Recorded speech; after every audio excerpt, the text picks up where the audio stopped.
All right, guys, I'm here with Mick Francis ahead of Ring of Fire, December 6th, Opetaia. Let's start with him headlining the event. In my opinion, currently Australia's best fighter.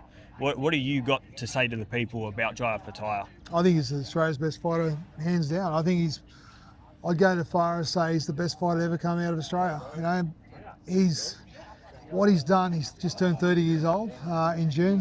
What he's done in this so early part of his career. You've got to remember, Jai, at the age of 16, was the youngest Olympian to ever represent Australia in boxing at the London Olympics, 2012.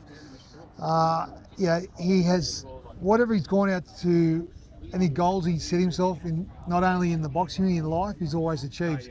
So I feel as though the Jai is the best fighter and will go down as being one of the best fighters to ever come out of this part of the world. Now, I think there's a bit of unfair criticism on some of the opponents Opetaia's fighting and has fought because, like this one, he's been given a mandatory. He's got no choice but to fight them. People like Zurdo Ramirez and Badu Jack aren't accepting a fight with him up until this point.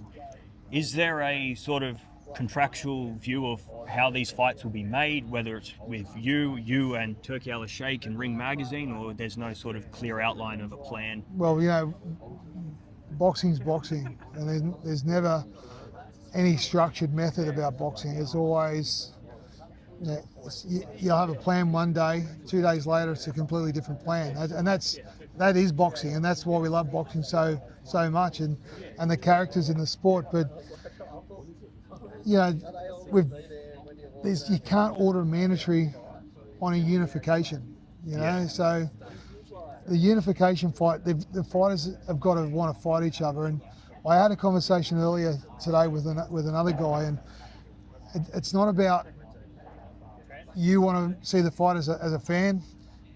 Promoters want to see their fighters in that fight. Turki Al Sheikh wants to make that fight happen.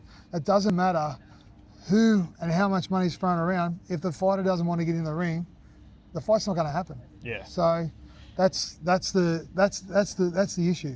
And I know Zurdo's injured, which currently is a valid excuse, but there has been want to fight before he got injured. Will you guys be watching that Noel McKaylian versus Badu Jack fight, and in hopes 100%. We may be there. Get that fight? We're talking about going over there, but I don't think Badu Jack will win that fight. I'll be completely honest. I'd be lucky to. Everyone's talking about Badu Jack, mate. You got to remember, Badu Jack's 41 years old. He's fighting a guy that's 35. And now their first fight, they went majority decision. There's a majority decision, but not only that, his opponent had 2 weeks' notice. Yeah. So he wasn't fit, wasn't in the ring, struggled to make weight, and it was a majority decision. Like Badu Jack had all this time, he was talking about all these other fighters, and they're dropping out this and that, and mate, I can't see Badu Jack winning that fight. And he's lost 3 or 4 fights, I think, career-wise, Badu Jack. So look, as I said, he's a 41-year-old man.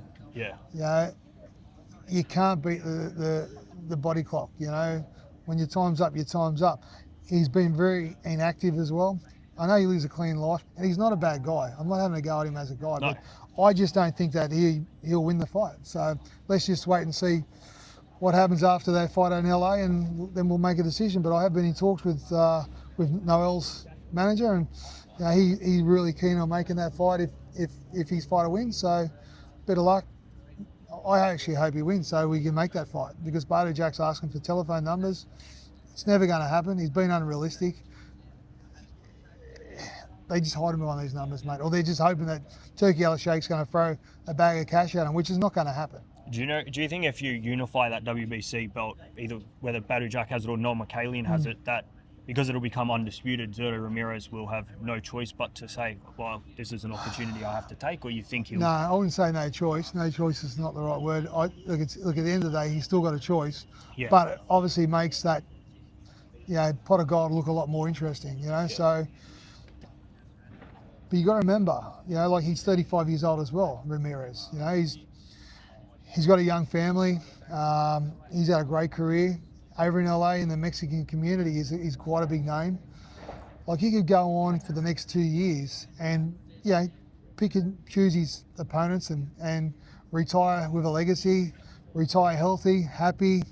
His friends and family and his kids think goes down as one of the all-time Mexican greats. Yeah. Or his other option is he fights Opetaia. Yeah. Like, have a think about it. Yeah, I get that. You know, Yeah. he has got money. You know, he's done quite well out of boxing. He is with Golden Boy, which look after their fighters. So it's a hard one. You know, he's got to want to do it. And if he doesn't want to do it, he's not going to do it. But look, we're going to push for it. We're going to, you know, Turkey Yellow Shake, we've had conversations with him. Spencer Brown from Gold Star, like, he's obviously behind us and he's a major part of our team. So I just hope that we can hopefully make that fight work sometime next year. Let's talk about Justis Huni, because I think his stock has just gone through the roof. Like, Definitely. He's one of the few people that you look at and say, he lost the fight, but if anybody came out of there with more credit, it was him. Yeah. You know, there was more question marks over Fabio Wardley. So coming into this fight, how do you look at Justis Huni? Justis' stocks have definitely gone up. Now, we've known about Justis for quite a while because he's been an elite amateur for a long time. He was contracted to the AIS at a very young age to stay professional. I think he was a $1.30 favourite to take out the gold in the Tokyo Olympics. Obviously, he couldn't make it. He didn't pass the medicals because he hurt his hand fighting against Gallen. But look, mate, I know how good Justis is, and I've always known how good Justis is. And you know, I've been involved with Justis since the amateur days, and you know, he needs a lot of media. Like, we need to blow him up here in Australia again, because you know what he did with Fabio Wardley was nothing but amazing under the circumstances. He needs a lot of media, but he needs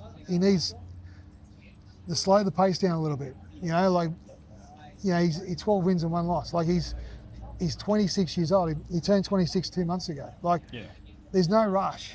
And I think we just need to pull it back and start showing Justis a little bit of respect and love, and match him the way he should be matched. Progress him, you know, just keep him going. Don't just throw him straight under a bus. However, if a major fight, if a Moses Atuma fight came up, maybe we'll take it tomorrow.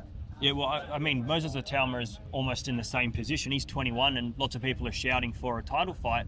But you look at it and say, well, is he really ready for that? There's no need to rush a 21-year-old to build. And I think Justis Huni is much the same. You know, Fabio Wardley was a massive step up and he proved that. But there's no need to now fight only top 10 guys.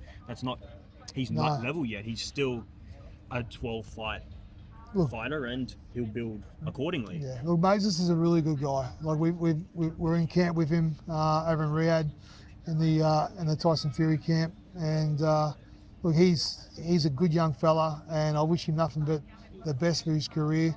And I hope they take it a little bit slower with him, because they are talking some crazy stuff. Yeah. And they say, "Oh, no one will fight him." Not only that, and he's got a really good head on him for a young guy as well. But the media's starting to put a little bit of pressure on him.